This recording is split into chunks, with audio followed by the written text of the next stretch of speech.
My husband's white moonlight, Alara, died of heart failure.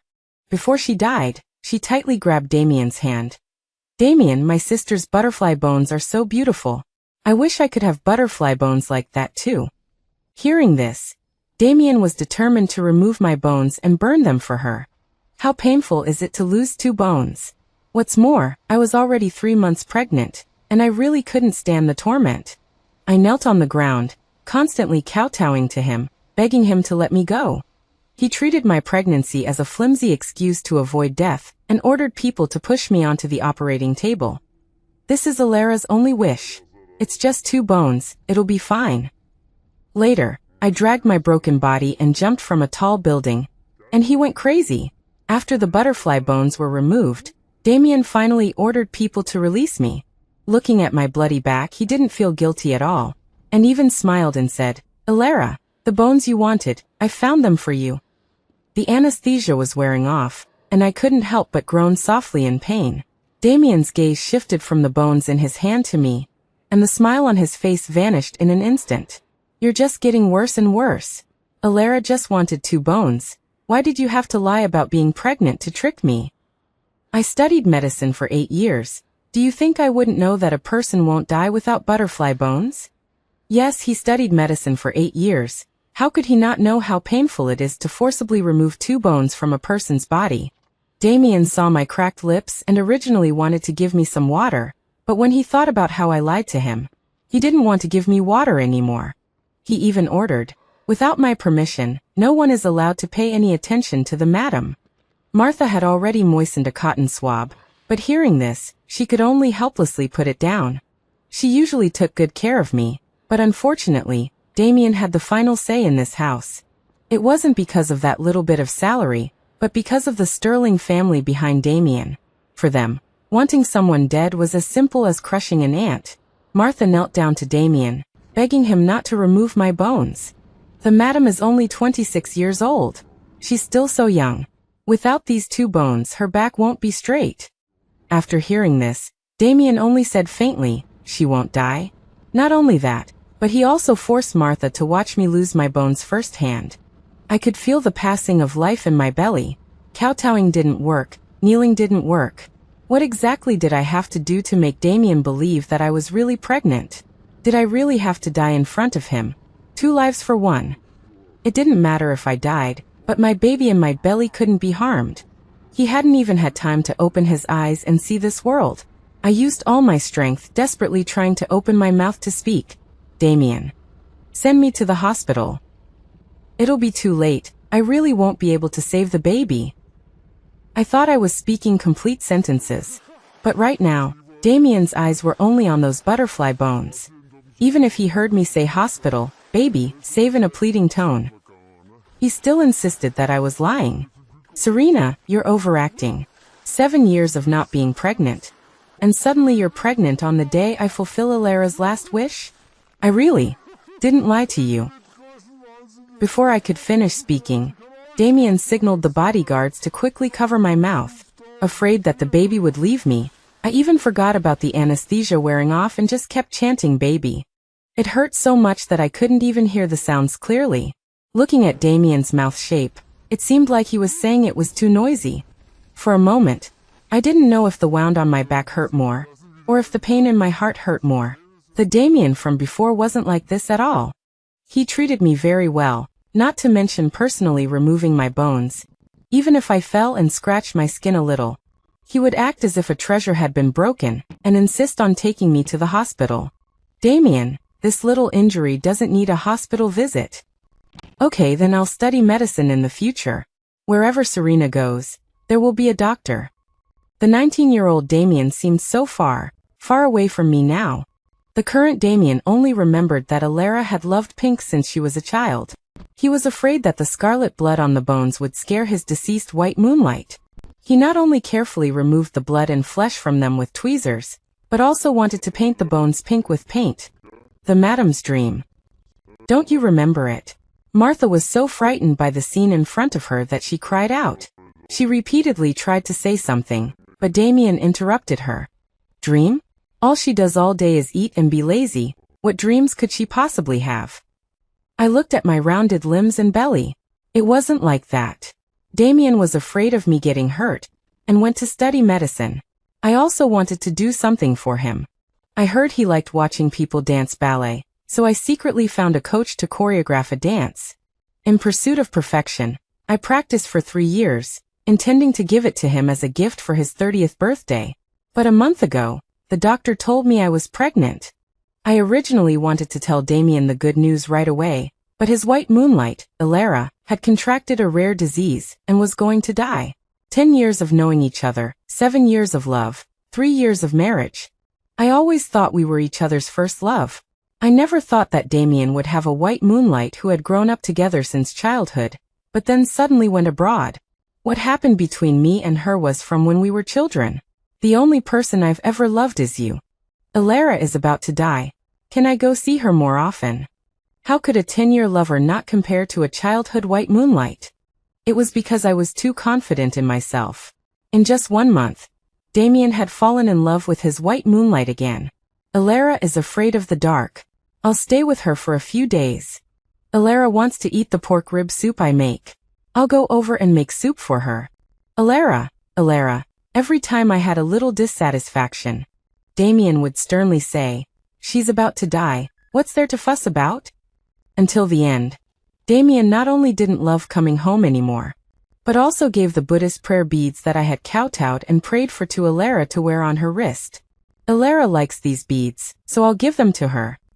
There were a few moments when I thought about divorcing Damien and staying far away from him, but I was ridiculed and bullied by my classmates when I was a child because I didn't have a father. Would my child be the same if they were born? I accepted all the dissatisfaction towards Alara and peacefully acted as a magnanimous wife. Anyway, she was about to die. When she died, Damien would become like he used to be, loving only me. The prayer beads would also return to Damien's wrist. It didn't matter. My child couldn't be without a father, who knew that even after Alara died, she still wouldn't let me go. It wasn't enough that she stole Damien's love. She also wanted to steal my butterfly bones. Because of dancing ballet, everyone praised me for my good posture and figure. Only Damien didn't know that I went to practice early and returned late. He only knew that I stayed at home all day, and that there were people serving me wherever I went. My belly, which had grown bigger because of pregnancy, was seen by him as a symbol of eating and laziness. The scene in front of me became more and more blurry, and I fainted from the pain.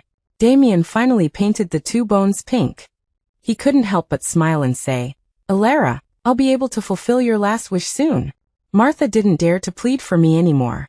Her original intention was to evoke the beautiful memories between me and Damien, begging him to let me go. Not to hear him disparage me in various ways. But when she turned her head and looked at my pale face, she still decided to continue to plead for me. "Sir, the madam has never lied. She even threw up a few days ago. What if she's really pregnant? Please let me take her to the hospital." Only I knew about the pregnancy. A few days ago, I threw up in the sink, and Martha did run over and ask me, "Madam, are you pregnant?" I originally wanted to tell Martha the truth, but when I glanced at Damien at the staircase, I changed my words. "No, I just ate something bad." Of course I wanted to tell Damien the truth, but his heart was all on his white moonlight. What was the point of saying it or not? I wanted him to be genuinely happy for my pregnancy, not to use the child as a bargaining chip for him to change his mind. The doctor is right here. What's the point of going to the hospital? She said herself that she ate something bad. Have you forgotten? I think you're getting senile and can't recognize your master. After Damien finished speaking, he had the bodyguards throw Martha out. Then he had someone bring a brazier and burn the pair of butterfly bones in front of Alara's portrait. "Alara, you don't have to envy Serena anymore. In your next life, you will definitely have beautiful butterfly bones." Martha smelled the smoke and said loudly, "Sir, you can't burn that. There can't be bacteria in the operating room. What's more, the madam is still asleep in there." Everyone with eyes could see that I had fainted, not fallen asleep. Only Damien stubbornly insisted that I was asleep. Martha had no choice but to follow his words. "This old woman is even noisier than Serena." Damien casually pointed to a bodyguard. "You go knock her unconscious and throw her in the corner." The remaining bodyguards looked at the ashes in the basin and couldn't help but give me sympathetic looks. He just said, "Lock the door and leave Madam here to reflect. Today she dares to lie to me with the child. Tomorrow she'll be riding on my head. I hate people lying to me the most." The bones had finished burning, but the embers in the brazier still hadn't gone out. Someone locked the door, and the thin blanket on me happened to fall into the brazier. I was woken up by the thick smoke. When I woke up, there was no one around. I was already unable to speak, and because of the lack of water, I was even more unable to speak. I endured the severe pain in my back and crawled to the door calling for help. "Help! Save me. I don't want to die yet." This operating room was built by Damien at home with a lot of money, and the soundproofing was excellent. At first, it was just for his convenience in conducting experiments. Unexpectedly, in the end, it became the place to bury me. As a doctor, he didn't care about my pain, my fainting, or my infected wounds. He only cared about the butterfly bones that his white moonlight wanted. I slammed on the door again and again. After Martha woke up, she smelled a strange burnt smell. She rushed to my door. "There's a fire inside. Someone come and save Madam." Damien was planning to visit Alara's tombstone, but upon hearing this he scoffed. "Martha, you've been with Serena for too long. You've learned to lie too." Martha pointed at the door and yelled, "I'm not lying. There's a burnt smell inside." "Things were just burned inside. Wouldn't there be a burnt smell?" "Okay, I have things to do. I'm not in the mood to argue with you." It's different. She tried to hug Damien's leg, but he easily dodged it. After Damien drove away, Martha broke down and cried. Several bodyguards couldn't bear it, but they didn't dare to open the door. Just then someone suddenly pointed to the balcony on the 6th floor and said, "That. Isn't that Madam?" Blood flowed down my pants and onto the floor. I knew clearly that the child was gone, and along with the child, my last shred of love for Damien was exhausted today. Fortunately, Damien didn't have people lock the windows as well. I endured the enormous pain, climbed out of the window, and took the elevator to the 6th floor. If this villa wasn't only 6 floors, I would have rather climbed higher. I wanted to die tragically in front of Damien, so he would always feel sorry for me. Police cars, fire trucks, and ambulances all arrived. The balcony on the 6th floor had already been cordoned off by me. I used the landline to call my mother, who was far away abroad, and begged her to help me put on a show of faking my death. The Sterling family had immense power and influence. How could my Thorne family be ordinary? Why fake death? Has Damien been treating you badly after the marriage? Ever since my mother chose to go abroad with my stepfather, I had unilaterally cut off contact with her. I always felt that she had abandoned me. But I forgot that my mother was first herself, and then a mother. I could compromise for the child for one day, but could I compromise for the child for a lifetime? Damien's heart was no longer with me. Today he could put me to death because of his white moonlight. Tomorrow, wouldn't he meet someone he loves even more? I choked up and said, "Damien, he not only personally removed my bones, but also wanted to burn me to death. Outrageous. Serena, don't be afraid. Mom will come back right away." The effect of the painkillers wouldn't last long. Damien's bodyguards were all knocked out, and the rest were my people. Of course, I couldn't really jump. I just stood on the balcony for a while, creating the illusion that I was going to jump, and hurriedly went to the hospital. My mother hugged me and cried bitterly. "Serena, you've suffered." Along with her, besides my stepfather, also came Ronan, the senior I had a crush on in high school. But since I knew he was my stepfather's adopted son, I stopped liking him. The reason was also ridiculous. I just felt that his dad had stolen my mom, so I didn't want to like him either. Later, after meeting Damien, he disappeared from my world. "Serena, you've taken such poor care of yourself over the years." I had only just escaped danger, missing 2 bones, and had just had a miscarriage. Even if the world's top doctors came to treat me, I was in so much pain that I couldn't speak, so I had to use my hand to make a middle finger gesture. The 3 of them watched over me and shed tears. Ronan then said, "What's the point of faking death? I want Damien to die." I moved my lips. Rule of law. Society. Damien drove to the cemetery and saw someone he didn't expect. "Look at your infatuated childhood sweetheart. She not only erected a tombstone for you, but also really had his wife's butterfly bones removed. Alara smiled and said, "What is that? Don't even mention his wife, even his life. He would give it to me if I wanted it." At the other end of the phone, the man chuckled and said, "Why, just because you saved his life back then? Even if that's the case, he can't really remove his wife's bones." Alara was about to explain that the person who saved Damien's life back then was not her, but he thought she saved him. But when she looked up, she immediately saw Damien in front of her. "Damien, why are you here?" Damien started speaking incoherently. "Alara, you're not dead." He didn't hear the conversation between the two, and didn't even care about his wife's bones. Besides shock, there was more joy. "I'm sorry, Damien, I lied to you. I just wanted to see how important I was in your heart." "Thank you for erecting a tombstone for me," she said coquettishly. "Not just erecting a tombstone, I also burned a pair of butterfly bones for you." "Is it what I think it is? Won't Sister Serena be in pain?" Damien shook his head. "It's just a small piece, what's the big deal? She won't be in pain. I'll just treat her well in the future." He was about to offer to take Alara home when the phone rang at home. "It's bad, sir, Madam jumped from the 6th floor." "Are you kidding me?" Damien and Alara spoke in unison. Damien felt that Serena was too afraid of pain. How could she jump? Alara felt that she just wanted to make a joke. She never thought about killing someone. "Why would I lie to you, sir? You can look at the news if you don't believe me. Madam and the child in her belly were smashed into pieces and taken away by the funeral home." Damien felt a burst of pain in his chest for no reason. He thought Martha was lying to him, but when he opened his phone he saw that the #1 trending topic was, "Shocking. Why did a young woman jump off a building with her child? Is it a decline in morality or a distortion of human nature?" Netizens commented, "I know about this. It seems like her husband was going to burn her butterfly bones for his white moonlight." Faced with a row of question marks, the person was about to explain in detail, but the trending topic disappeared quickly. "Impossible. This is impossible." Damien hung up Martha's phone.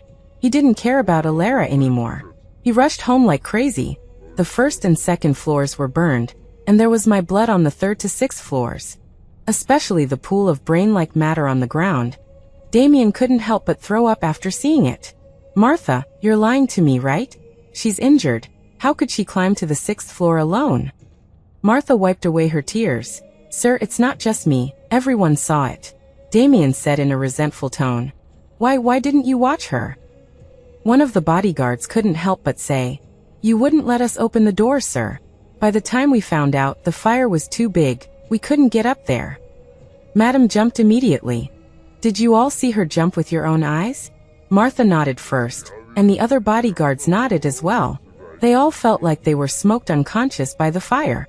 Besides, there were so many fragmented videos online. How could it be fake? If Madam had extraordinary abilities, would she have been tortured like that by him? No matter how Damien interrogated, everyone insisted that I really jumped off the building. After I died, Damien finally remembered my good points. More than 300 steps? Did she really have to crawl up one step at a time? Yes, so that our Damien can live a long and healthy life. What I gave Damien was more than just a string of prayer beads. Since I met him at the age of 19, he was a heavy sleeper, and I woke up at 5 o'clock to buy him breakfast. He always fell when he was skiing, and I stuck to him and said I would be his backing. He didn't have money to play billiards, and I wished I could turn into a billiard ball for him to hit. At that time, as long as he was happy, I was willing to do anything. Of course, he was also good to me. He helped me with all my homework. Just because of this, you loved him for a lifetime? Seeing me nod, Ronan collapsed and roared, "I've done your homework too. Why don't you love me?" I glanced at him, then at my stepfather, then at my mother. An unusual silence fell over the hospital room. Over here, Damien, looking at the dilapidated house, cried out in anguish, "Serena, I'm sorry, please come back." He knelt on the ground, slapping himself frantically. Seeing the opportune moment, Martha handed over a medical report. "Madam is already 4 months pregnant." Damien's hand, which was slapping himself, froze. He recalled the harsh words he had said to me and wished he could kill Alara. It's all Alara's fault, she clearly didn't die. Why play such a joke? Yes, even now, Damien still didn't think he was wrong. All of Martha's words were arranged between her and me. The Sterlings could make things difficult for her, but I could protect her. Besides, our years of friendship were always better than Damien's. No, I want Alara to be buried with Serena. Martha pretended to wipe away tears. Madam is still at the funeral home. That's right, Serena. I'm going to bring Serena home. Through the surveillance cameras, I watched Damien spinning around like a madman. The news of Damien collapsing and crying over the urn was posted online, naturally alarming the Sterlings. Mr. Sterling originally thought my family background was ordinary, so if I died, I died. He could just compensate my mother with some money. When he couldn't contact my mother, couldn't suppress the news, and the Sterling's shares continued to plummet, he finally panicked. I sat in a wheelchair, wrapped tightly by Ronan, being pushed towards the Sterling's old mansion. When Mr. Sterling saw Ronan clearly, the expression on his face changed from disdain to shock. He respectfully called out, "Mr. Ronan." In just 7 years, my mother and stepfather's business had grown bigger and bigger. Besides money, there was also power. Not only in the country, but also the shipping in Ning City and the surrounding cities needed my stepfather's approval. Ronan had represented my stepfather a few times, so everyone knew him. Not to mention that Mr. Sterling had long wanted to cooperate with him. Mr. Sterling, Damien's deceased wife, was my sister. Replacing the heir of the Sterling family with an illegitimate son shouldn't be a problem for you, right? With just a few words, my negotiation, which I had been worried about, ended just like that. I didn't even see Mr. Sterling's face clearly, only heard him say, "No problem, no problem." Was that all? Not enough. Ronan's words about wanting Damien to die were never a joke. Because of my saying about the rule of law, he had thought of several ways to make him wish he were dead. After I jumped off the building and it made the news, Alara had already run away at the first opportunity. And Damien couldn't find anyone, only held my ashes and cried. His wife was dead, his house was burned down, but he couldn't abandon his company. Just as he was regrouping and walking to the company building, he was stopped by the receptionist. "Hello, no entry without an appointment." Originally, he only existed as Mr. Sterling's most promising heir. The shares and such were not in his hands. Compared to making the Sterling family flourish, what was Damien worth? It's like there's someone beyond someone, and a sky beyond the sky. Instead of trying to protect this useless grandson, it's better to support someone more capable. Look carefully, I'm the acting chairman. You're the chairman, and I'm the chairman's wife. The receptionist pressed the alarm button in her hand. "Security, security, there's someone causing trouble here." Damien took a closer look. Not only the receptionist, but all the security guards and original staff had been replaced. His worthless cousin stepped forward and said, "Brother, you're in big trouble. Grandpa said he's giving the company to me." Damien didn't believe it, and wanted to call Mr. Sterling. 100 calls in total, none of them were answered. He knelt in front of the Sterling's old mansion. "Grandpa, it's just some negative news. Are you giving up on me?" The old man sighed. "It's more than just some negative news." He had someone give Damien a card. "You and I have been grandfather and grandson for 30 years. The money inside is enough for you to spend for half your life. Don't come looking for me again." Damien didn't understand. How could he lose so much in just a day and night? He didn't accept his fate, ran to Mr. Sterling and cried, and was thrown out with a broken leg several times. The house was gone. The servants were gone. Damien's bodyguards were useless now. Only Martha was still willing to stay by his side, occasionally saying, "This vase was Madam's favorite vase when she was alive." Damien felt a pain in his heart when he heard this. If that was all, so be it. Especially when Martha saw a 1-year-old child in someone else's family, she would definitely say, "If young master was still here, he should be this big too." Damien finally couldn't bear it anymore, and fired the last person by his side. Martha pretended to shed tears. After leaving Damien's sight, she couldn't close her mouth as she counted the money. The money I gave, and the money Damien gave. Double pay. It would be fake to say she wasn't happy. Her hand had just touched my money, and she withdrew it again. "Ms. Serena, I'm really sorry. If you hadn't run out that day, you would have really died in there." I should have firmly called the police and sent you away as early as when that psychopath wanted to take your bones. I shook my head. Take it, I didn't expect what happened that day. If Damien had mentioned taking my butterfly bones in advance, no matter how big the feud with my mother was, I would have chosen to ask my mother for help. But he had people tie me up without saying a word. And until the moment he raised the scalpel, I thought he was joking. That day was the most embarrassing and humiliating day of my life. What chilled me more than 10 years not being worth 1 month was, what did his white moonlight's death have to do with me? She wants butterfly bones, don't you have them? Why take my bones? Remembering the me who used to learn to dance for him, I also felt like my brain had been kicked by a donkey. It was me who couldn't recognize people. After saying goodbye to Martha, I went abroad alone and started a new life. Ronan always recommended some good places he had been to me. He also said that people who have been housewives for too long must be disconnected from the world, and I must travel more. Damien has recently become obsessed with virtual girlfriends. Someone said in my tone, "Husband, I love you, can you buy me a bag?" Knowing it was fake, he still threw money into it. He was scammed out of most of his money in half a lifetime. Damien didn't call the police either.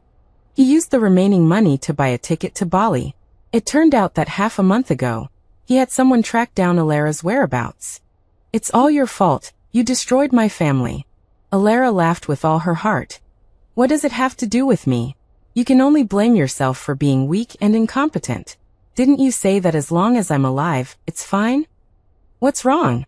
Can't stand living a hard life, and want to put the blame on me again." She forgot that Damien now was a lunatic. Her smile was still on her face when the dagger was inserted into her heart in a bloody mess. She faked her death, causing me to lose my butterfly bones. I faked my death, and she lost her life. Damien was escorted back to China on the spot. What awaited him was countless years of imprisonment. He shouted, "Wife, I have avenged you." He naturally made the news again. What revenge is killing someone else? He forced his wife and child to death. The bodyguard from back then added fuel to the fire, and Damien happily received a death sentence. Because the surveillance was intermittent, the people above knew I was acting, so they didn't investigate thoroughly. If Damien had me in his heart, he would have discovered that the news always said it was a fire. Only those hot searches, which were mixed with truth and lies, wrote about falling from a building. Now the video of him taking my butterfly bones was released by the bodyguard. I thought it was too cruel at the time, so I couldn't help but record a section. Intentional injury, intentional homicide. Inciting others to commit crimes. The Sterling family didn't intend to protect him anymore, and Damien was sentenced to death. September 17th. It's my 4th wedding anniversary with Damien, also the day of his execution. I went to see him one last time with a divorce agreement in hand. Even if you call me Serena or something else, I'm still me. But I don't want to live as your wife. Do you understand what I mean? That's great, Serena. You're not dead. You know, I've been dreaming about you lately. Have you been eating well? You're so thin now. Damien was really crazy. He didn't even dare to touch me, because he had dreamed of this kind of dream too many times. He was afraid that I would disappear as soon as he touched me. Here, sign. I won't sign. Serena will always be my wife. If you don't sign, I'll never forgive you. As soon as Damien reluctantly signed, Ronan walked out from the corner. Serena is my lover, not your wife. After he said that, regardless of whether Damien could accept it, he put his arm around me and ran out. Damien kept muttering, "Why is there someone else in my dreams with Serena?" Until the execution ended, he still couldn't figure out this question. And my butterfly bones had long taken root and sprouted in love. My stepfather stole my mother. I stole my stepfather's son, we're even. I received an anonymous letter. It was sent to me by Alara before her death. She knew I wasn't dead, but she didn't think it was necessary to tell Damien. Do you know why he was willing to have your butterfly bones removed and given to me? Because he thought I saved his life when he was a child. Back then, there were only 3 of us by the Huai River. Wouldn't you be the one who saved him? How ridiculous. Huai River? That was 20 years ago. No wonder I always found Alara and Damien familiar. It turned out that our homes were very close when we were children. We weren't really friends, just people who would greet each other in passing. I did save a little boy. It was just a very shallow pond. I just handed him a bamboo pole. After seeing him successfully get ashore, I left. And Alara only handed him a dry towel, taking the opportunity to steal my credit. Damien had face blindness as a child and didn't remember things well, so it's normal that he forgot. If I had known this, I wouldn't have saved him. As for Alara, there's really no need to argue with her anymore. After all, the person is really dead now.